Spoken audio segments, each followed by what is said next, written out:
ever been stressed by a man before? And not just any man. You're now stressed by a bum, stressed by a mug, stressed by an idiot. Ah, that's the most painful type. Like, that's the most painful type of heartbreak because you're going to feel so disappointed in yourself. Like, out of all the men, is this animal that broke my heart? Like, hello everyone, welcome back to my YouTube channel. It's your girl Amy Odili back with another YouTube video. If this is your first time seeing my beautiful face, welcome, welcome, welcome. So pleased to have you here. Kindly subscribe. I promise you wouldn't regret it. And if you are a returning subscriber, what's good, gang? Always a pleasure having you back here. All right, so let's get into it, guys. Today, I'm talking about my love life. I'm talking about singleness. I'm talking about everything dating. Well, not everything, but mostly singleness. And as a certified lover girl that I am, who has also been single for the past like 2 years, I wouldn't lie. I won't sugarcoat anything. Single life has been difficult. It hasn't been easy. But at the same time, that difficulty that I went through is what has sort of shaped me into the it girl that I am now, period. I actually started dating quite early. My first and only relationship was in 2017. I was 17 years old and it lasted for 3 years. So I dated from 17 till I was about 20 years old. Basically, that's like my adolescent years up until the beginning of young adulthood. So it's safe to say that for a good and significant time of my life I was in a relationship. I was lucky enough to have someone that was a nice person that actually did care for me and was a very strong emotional support for me in my life, especially for the fact that I am a very emotional person. I'm extremely emotional. When I'm happy, I'm extremely happy. When I'm sad, I'm extremely sad. There's literally no middle ground. And I'm the kind of person that I isolate myself from people when bad things happen to me. I will isolate myself from family because I don't want anybody to worry. I'd isolate myself from friends because I don't really want anybody in my business. Like, I don't want anybody to know what is going on in my life, especially when it's negative. It's just easier to tell like a boyfriend what is going on in your life, and they would help you out, tell you everything's going to be okay. You feel secure, and I was so used to that. When the relationship ended, obviously I didn't have my emotional support anymore, and that was when I think life really started for me. That was when I realized that what, this life is not beans like. It's not easy. I had to figure out some things for myself. Number one thing that I learned being single was my weakness, and my weakness being emotional weakness. So that was the first thing that I learned. And I just had to come to the fact and realize that nobody's coming to save you. Like, in real life, you have to stand up and save yourself, show up for yourself. I believe that everyone should find their weaknesses. It could be anything. It could be daddy issues. It could be mommy issues. It could be the fact that you're unable to open up. It could be the fact that you're unable to be vulnerable. It could be anything. So I had to find my own weakness out, and I had to take steps in correcting that, which brings us to the next thing that I learned. After finding out my weakness, number two, I had to work on it. I had to make a conscious effort to work on what that weakness was. One of the first things I did in figuring it out was I started reading a lot. Shout out to my friend OVA for putting me onto books. So I had my friend send me a book, The Subtle Art of Not Giving a Fuck. That book really changed my mindset. It really changed my perspective of life.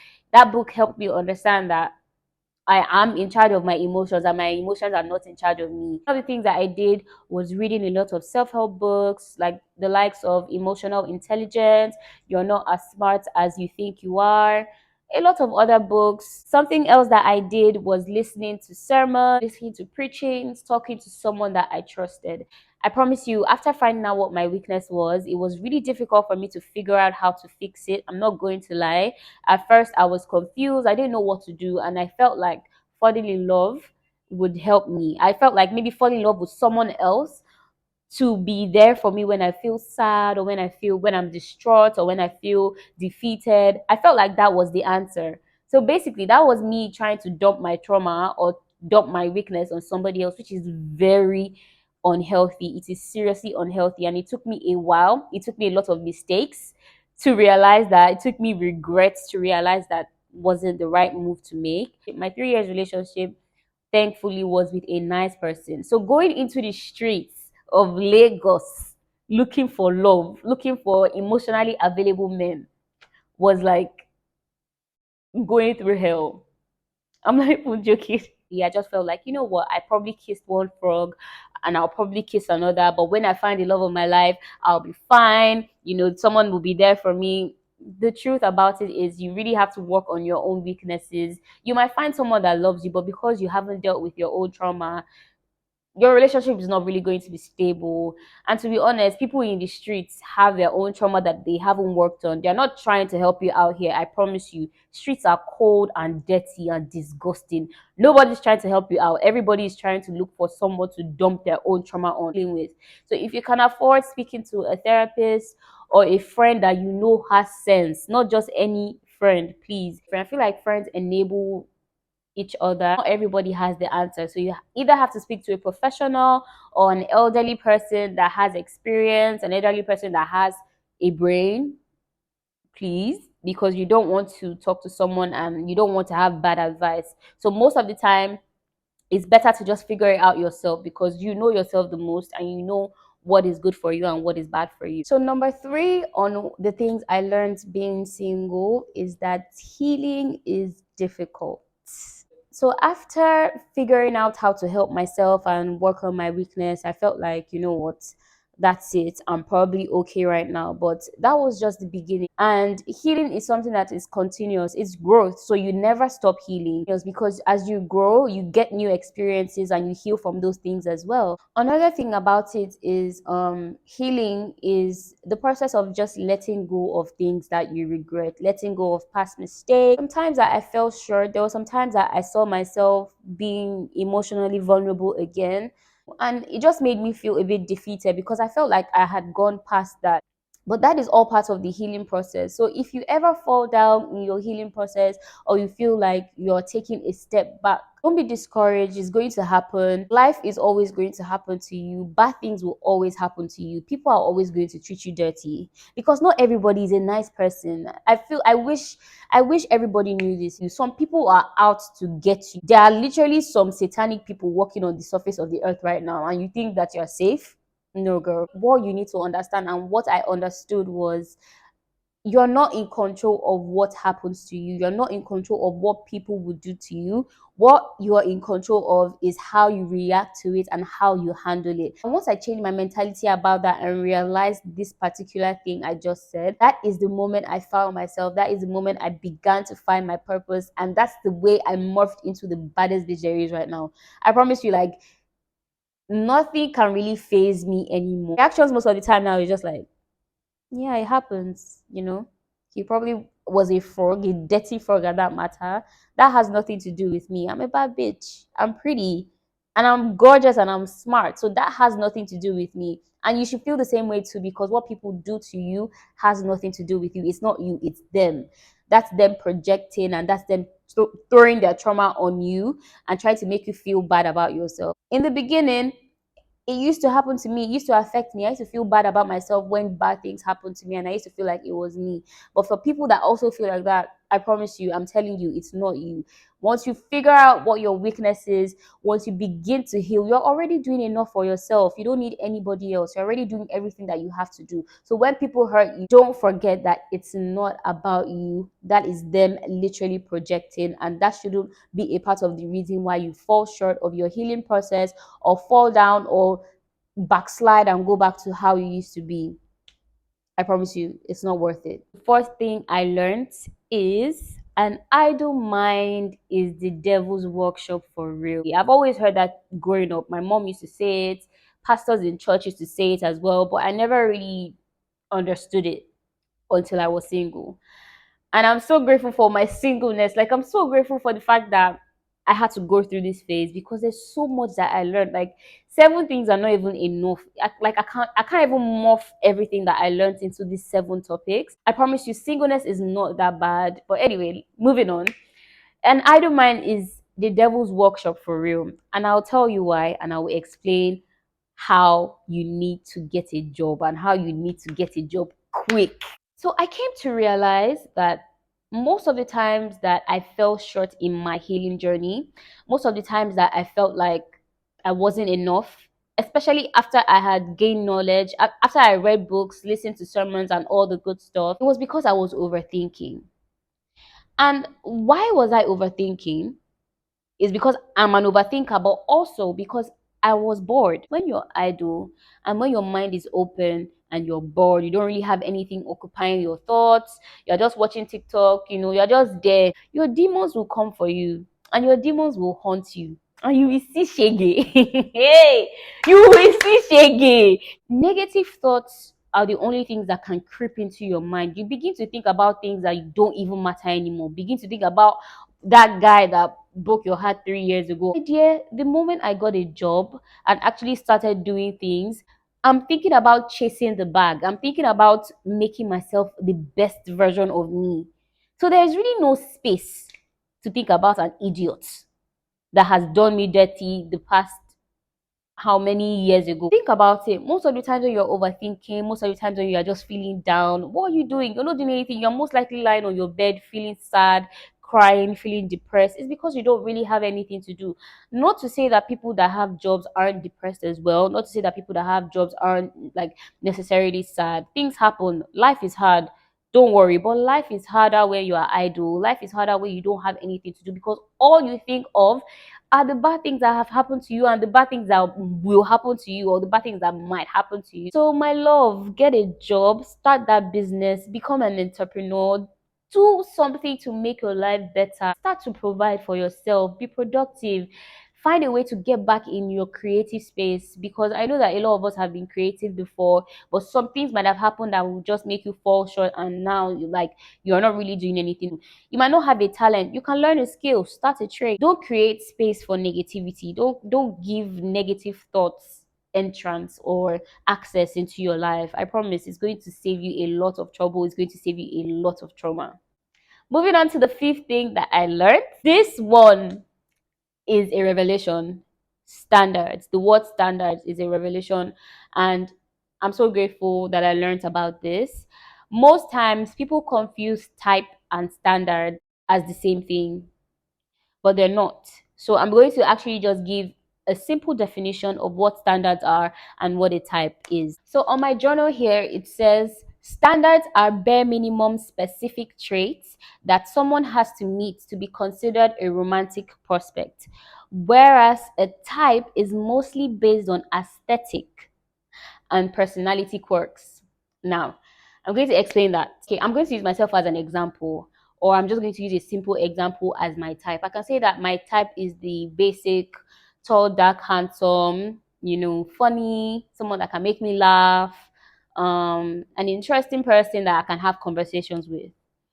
While standards can be my type, but also other things or qualities that a romantic prospect must have. So my standards can be tall, dark, handsome, but fears God. Be tall, dark, handsome, but knows how to communicate. Tall, dark, handsome, and is emotionally available. These are the actual important things to look out for. They're so important because it helps you filter good from bad and helps you filter rubbish from quality. Do you understand? You can have a type. There are 10,000 tall, dark, handsome men, but not all of them have sense. There are 10,000 tall, dark, and handsome men, but not all of them are going to actually have good intentions for you. So having standards is what is going to help you filter good from bad. And that way you don't have to entertain everybody.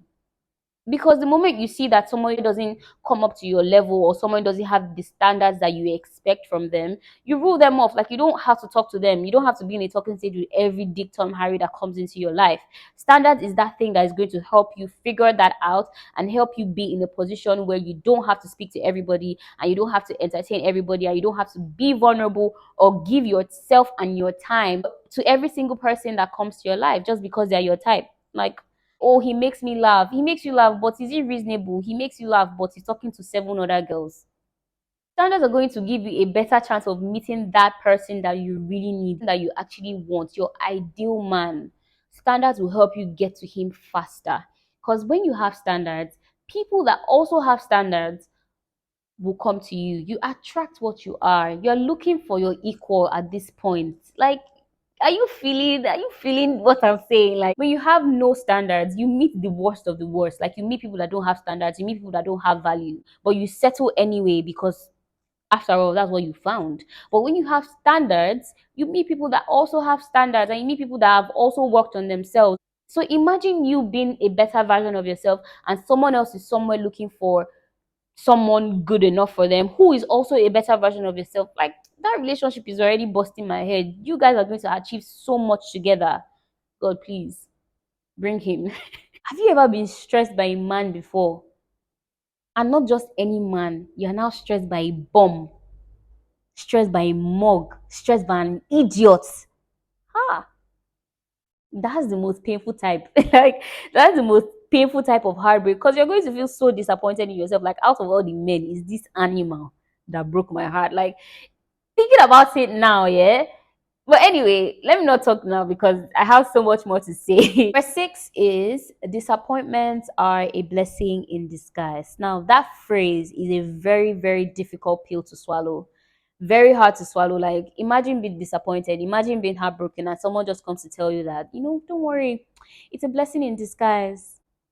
If I slap you here, like, it doesn't actually make sense, but it does. Disappointments are and mostly blessings in disguise, especially in love, relationship, and dating. Take a look back and compare the men I used to talk to then, when I was still broken and in that dark place, and the men I talk to now, or the man I'm talking to right now. Because I'm not really the type of person that speaks to multiple men, but let me just generalize, like, the men that I've met recently and the ones that I used to talk to before. The difference is so the difference is so clear to see. And sometimes I'm just like, did you really like that nigga? Like, were you really almost in love with that idiot? And I just feel embarrassed. Like, are you not embarrassed? What God has planned for you is greater than what you can see now. You literally cannot see, you cannot touch the things that God has planned for you. Like, literally, He has seen the end from the beginning, and you're somewhere praying to God, feeling hurt and embarrassed, feeling sad that one idiot broke your heart. When you have the man of your dreams waiting for you somewhere in front. Like, imagine if God answered your prayers. Imagine, just imagine that you are praying, God, please, I want him. He's a bum. Oh. Keep in mind, he's an idiot. And you are praying to God, I can manage him, I can fix him. That's another thing that you need to work on. Don't think that you can fix people. Like I said earlier, you're not responsible for what people do to you. You're not responsible for people's actions. You're responsible for yourself. And you need to make sure that you take yourself out of toxic situations. If not, you will die where you are. Like, you will never actually grow. You will never progress in life. If it doesn't work out, it's probably for the best. It takes a while and it takes experiences to understand that disappointments are a blessing in disguise. Sometimes you are put in situations to learn one or two things from it. Like, God will deliberately leave you somewhere or deliberately let some things happen to you so that you can learn from it, so that when you get to a better place or when you get to a better stage in your life, if you experience similar things that you've experienced in the past or from that dark place, you know how to handle it. Like, you have a better understanding on handling it because you've had the experience.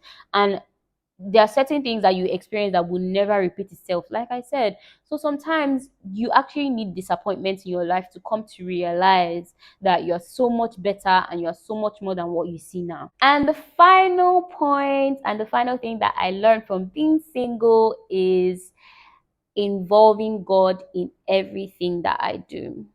Yeah. Like I said, healing is a process that you need to do for yourself. Most times you have to be alone. You have to feel lonely when you're healing, because it's not something that you need to involve a lot of people in. It's a process for you, and it's a journey that you would have to go through, most likely alone, but not necessarily. But like I said, we're human beings. We fall short. Sometimes we fail. Most times we fail. But the thing is, the moment I became intentional with involving God in my life and everything that I do, including dating, it was like magic. I noticed how my mentality upgraded. I noticed how I upgraded in general. Like I said, healing is not magic, it's not something that happens at once. But the thing about God is, you don't even know when He's working. Like, you don't even know when He's doing something great in your life, because that's how God works. Like, His ways are mysterious and, dangerous. It just happens. And that's the beauty of it all. The moment you realize that, oh my God, I'm no longer the girl I used to be. Like, there are some people I used to talk to that can't touch me anymore. There's some people that I used to involve myself with that are not on the same level as me anymore. That's when you will know that God has really been working in your life. So yeah, guys, that comes to the end of this video. I really enjoy talking about this. I'm not really the type of person to come on here to talk about my love life or come and talk about how I've embarrassed myself in the past or my experiences. But like I said, I'm in a much better place mentally, emotionally. I'm in a much better place, and I can handle so many things better than I could before. And I just really wanted to share to you guys, there might be some people or some young girls that probably watch my YouTube channel or follow me on Instagram that will see this video and learn one or two things. Don't take it for granted, please, guys. Like, put this in consideration. Start to work on yourself. Figure that thing that is wrong with you. I'm not saying anything is wrong with you, but you have that thing that you're struggling with. Figure it out, work on it. I promise you, like, you're going to take yourself to the next level. And that is how your journey to being an it girl, material girl begins. Period. Period. Also, books that I read and the books that I mentioned are most of them are PDFs, and I have them on my phone and I can send them via WhatsApp. So if you're interested in reading these books, I'm going to pick 10 lucky subscribers. You must have subscribed to my channel before I can send it to you. So I'm going to pick 10 lucky subscribers I'm going to send these books to. All you need to do is give this video a big thumbs up, subscribe, and share to your friends, or share the trailer that I'm going to post on Instagram on your story, and I'm going to pick lucky subscribers and I'll send it to you. So yeah, if you really enjoyed it and you want me to speak on more issues, I am so open to suggestions and ideas of yours. Yeah, thank you for your ideas. Thank you for your comments. Thank you for everything. Love you guys, and see you in my next YouTube video. Bye.